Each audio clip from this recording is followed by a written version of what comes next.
Assalamu alaikum to all of you. I hope you are all fine and good.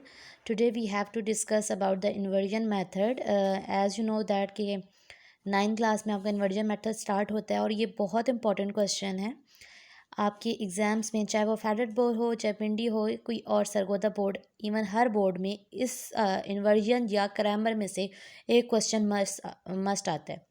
सो आज हम देखेंगे कि हम किस तरह से इन्वर्जन मेथड को फाइंड आउट कर सकते हैं, सॉल्व कर सकते हैं।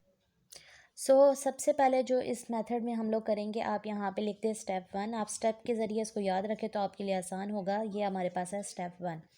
स्टेप 1 में हम क्या करेंगे? स्टेप 1 में हम ये करेंगे कि आपके पास, आप पहले देखिए आपके पास वेरिएबल्स कौन कौन से हैं। यहाँ पे हमारे पास एक्स और वाई दो वेरिएबल्स हैं।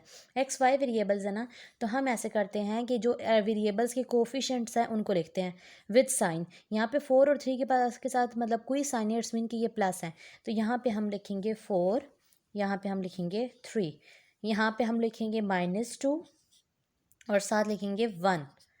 ठीक है, ब्रैकेट क्लोज। हम लोगों ने ब्रैकेट जब डालेंगे तो ये हमारे पास क्या हो जाएगा, ये मैट्रिक्स की फॉर्म आ जाएगी। ठीक है, ये आप देख सकते हैं, अब ये मैट्रिक्स की फॉर्म आ गई। नेक्स्ट हमने क्या करना है, आप जब ये इसको लिख लेंगे इसके बाद आपने ये करना है, आपने नेक्स्ट ब्रैकेट डालनी है। देन आपके पास वेरिएबल्स कौन कौन से थे? ठीक है, हमारे पास एक्स और वाई वेरिएबल्स थे। एक्स लिखें, वाई लिखें, दोनों वेरिएबल्स को लिखें। दोनों वेरिएबल्स को लिख लिया। अब हम यहाँ पे इक्वल का साइन डालेंगे, जैसे यहाँ पे ऊपर हमें क्वेश्चन में गिवन है। इक्वल के साइन डालने के बाद हम ये देखेंगे कि हमें इक्वल के साइन के उस तरफ कौन कौन से डिजिट्स या नंबर दिए गए। यहाँ पे हमें 8 और 4 दिया गया, दैट्स वाई हम यहाँ पे ब्रैकेट डाल के लिखेंगे 8 -4। आपने साइन साथ ज़रूर लिखने हैं, मैं अगेन बता रही हूँ, वरना आपका क्वेश्चन रॉन्ग हो जाएगा। 8 -4। अब आपके पास ये फुल आ गई है एक स्टेटमेंट। अब हम इसे क्या करेंगे, अब हम इसको नेम देंगे। नेम आप लोग कुछ भी दे सकते हैं। ठीक है, यहाँ पे मैं लेट्स सपोज नेम दे देती हूँ इसको ए का। ये मेरे पास क्या हो गया, ए। जो ये है इसको मैं, जो मेरे पास वेरिएबल थे उसको दे दिया एक्स का नेम। यहाँ पे मैंने इक्वल का साइन पुट कर दिया और 8 और -4 को मैंने नेम दे दिया बी का। ये बी का दे दिया। अब मैं कहती हूँ कि जो मेरे पास एक्स है वो सिंपल हो, मतलब वो इक्वल की तरफ अकेला हो, ए ना हो। तो मैंने ए को दोनों तरफ जब डिवाइड करूँगी तो ये तो ए कट हो जाएगा ना, तो बी के साथ ए डिवाइड में आ जाएगा। लेकिन डिवीजन में मैं उसको नहीं लिखूँगी, मैं उसे ऊपर ले जाऊँगी तो उसकी माइनस, क्योंकि पावर नीचे 1 थी ना, ऊपर जाके -1 हो जाएगी। तो ये मेरे पास इस फॉर्म में आ जाएगा, एक्स इक्वल है a inverse b. X equal है ए इनवर्स बी। ये आपके पास एक्चुअल फार्मूला आ गया जिसके थ्रू हम लोग फाइंड आउट करेंगे। इसको आप स्टेरिक का नेम दे दो। ठीक है, आप इसको इक्वेशन 1 भी कह सकते हो। ये इट्स अप टू यू कि आप उसको क्या लिखना चाह रहे हो। ठीक है, now I tell you people कि आप किस तरह ए इनवर्स को फाइंड आउट कर सकते हैं। ठीक है, ये अभी स्टेप 1 है। सिर्फ मैं ए इनवर्स को फाइंड आउट करने का फार्मूला आपको एक्सप्लेन करती हूँ और उसके बाद फिर मैं आपको स्टेप 2 बताती हूँ। ये एक तरह से एक रफ अमल आप कह लें, रफ वर्क है। ठीक है, ए इनवर्स आपके पास हमेशा जिसका फार्मूला होता है, ए इनवर्स होता है adjoint of A over A determinant. ठीक है, ये आपके पास फार्मूला होता है। बेसिकली इस फार्मूले के थ्रू हम लोग क्वेश्चंस को सॉल्व करते हैं। ठीक है, adjoint of A over A determinant.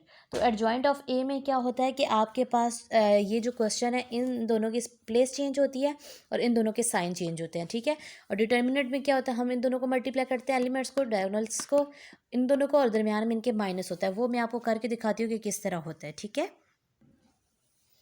First I right on the formula कि ए इनवर्स इक्वल है, आप यहाँ पे डालें एज वी नो दैट। ये साइन जो होता है ना 3 डॉट, इसका मतलब होता है as we know that. A inverse equal है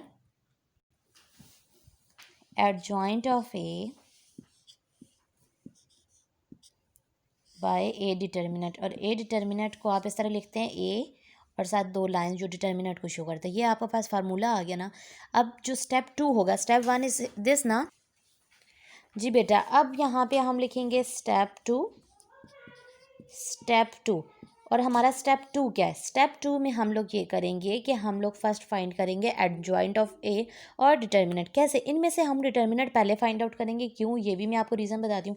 अगर किसी भी क्वेश्चन में आपका डिटर्मिनेंट इक्वल्स टू 0 आ जाएगा तो आप सिंपल लिख दोगे सोल्यूशन डज नॉट एग्जिस्ट। ठीक है, क्योंकि जब भी समथिंग डिवाइडेड बाय 0 तो उसका हमारे पास आंसर इन्फिनिटी आ जाता है। दैट्स वाई हम पहले डिटर्मिनेंट फाइंड आउट करते हैं कि अगर किसी का कोई मसला आ भी जाए, डिटर्मिनेंट 0 आ जाए, तो हमें आगे नेक्स्ट क्वेश्चन ना करना पड़े। ओके, डिटर्मिनेंट हम लोग फाइंड करेंगे कैसे, यू कैन सी हेयर के 4 1 2 3, तो first you multiply 4 into 1, put the minus sign, ठीक है, then you multiply 3 into 2, 3 multiply -2, ठीक है, 3 इंटू -2, तो अब ये मेरे पास क्या आ गया 4, then minus minus plus 6, this is equals to 10 ना, नॉट इक्वल्स टू 0, यही है ना।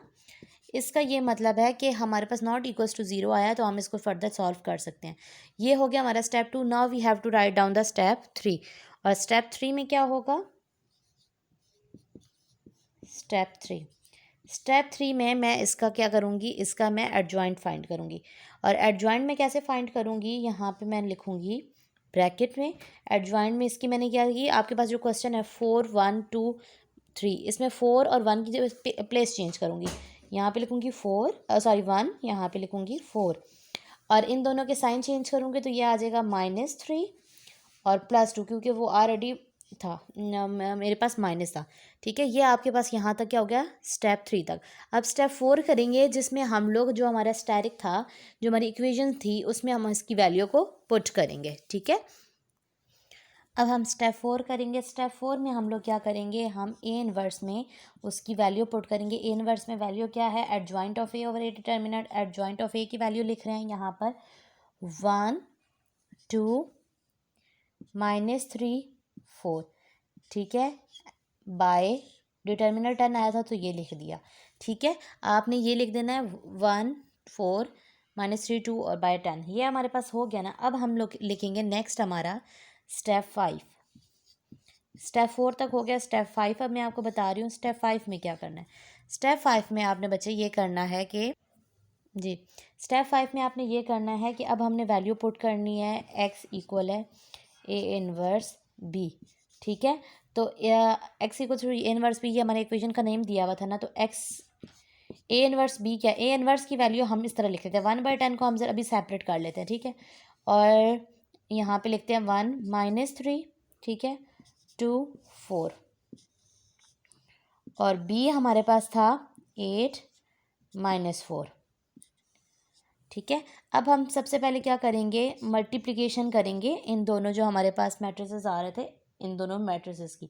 अच्छा, जब भी मल्टीप्लिकेशन हम लोग करेंगे तो माइंड में रखिएगा, फर्स्ट रो को फर्स्ट कॉलम से, फिर फर्स्ट रो को सेकंड कॉलम से, इस तरह तरतीब से करनी है, ठीक है। लेकिन यहाँ पे हमारे पास कॉलम एक है, तो हम जस्ट एक दफ़ा करेंगे फर्स्ट रो को फर्स्ट कॉलम से, फिर एक ही कॉलम है तो देन सेकंड रो को इस कॉलम से, ठीक है। तो हम पहले मल्टीप्लाई करेंगे, हम करेंगे 1 × 8, तो हमारे पास क्या आ जाएगा 8, देन 2 × 4 तो -8, इस तरह 3 को 8 से करेंगे -24, और 4 को -4 करेंगे तो क्या आ जाएगा -16, ये हमारे पास हो गया, ठीक है। अब हम इसमें ये करेंगे कि 1/10 इक्वल है 0 -40, जब आप इन दोनों को ऐड करेंगे तो -40 आएगा। अब आप 10 को अंदर अप्लाई कर दें, जब हम 10 को अप्लाई करेंगे तो ये आ जाएगा 0/10 -40/10, ठीक है। अब यहाँ पे हम दोनों वैल्यूज़ लिखेंगे, यहाँ पे x आ रहा था ना हमारे पास, तो यहाँ पे x की वैल्यू लिखेंगे, क्या है x y, ठीक है, और ये आएगा 0, ये 40 था तो 0, और यहाँ पे आएगा -4, तो आपके पास जो वैल्यू आई है इसको हम इस तरह लिख सकते हैं कि x इक्वल, ठीक है, x इक्वल 0 और y equal -4, okay. This is your answer, I hope this method is clear to you, ठीक है। अगर आपको इसके अलावा कोई भी क्वेश्चन हो, आपने कोई मेथड पूछना हो, तो आप मुझे ज़रूर बता सकते हैं। सो आप लोग लाइक शेयर और सब्सक्राइब करना मत भूलिएगा। इंशाल्लाह नेक्स्ट वीडियो से फिर मिलेंगे। अल्लाह हाफिज़।